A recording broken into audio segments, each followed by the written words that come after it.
इचलकरंजी महापालिका निवडणुकीत operation lotus यशस्वी. काँग्रेस शहराध्यक्ष संजय कांबळे भाजपमध्ये प्रवेश करणार. नमस्कार, महायुद्ध टीव्ही मराठीमध्ये आपले सहर्ष स्वागत.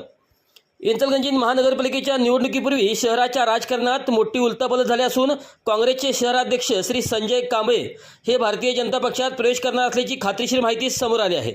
महापालिका निवडणुकीच्या तोंडावर असतानाच काँग्रेस पक्षाला हा सगळ्यात मोठा धक्का मारला जात असून शहराध्यक्षांनी पक्ष सोडण्याचा निर्णय घेतल्यामुळे काँग्रेसची निवडणूक गणिते पूर्णपणे कोलमडण्याची शक्यता निर्माण झाली आहे.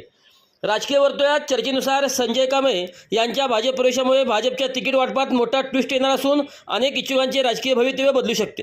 त्यामुळे इचलकरंजीत महापालिका निवडणूक आता अधिकच चुरशीची होणार आहे. दरम्यान काँग्रेस कार्यकर्त्यामध्ये अस्वस्थता पसरली असून भाजपकडून मात्र या घडामोडीचे स्वागत करण्यात येत आहे. आगामी काही तासात किंवा दिवसात संजय कांबळे यांच्या अधिकृत पक्षप्रवेश होण्याची दाट शक्यता वर्तवली जात आहे.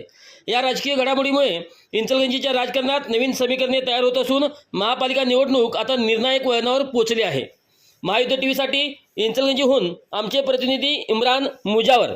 अशाच बातम्यांसाठी आमच्यासोबत कनेक्ट रहा. महायुद्ध टीव्ही मराठी चॅनलला लाईक करा, शेअर करा, सबस्क्राईब करा व कमेंट करायला मात्र विसरू नका.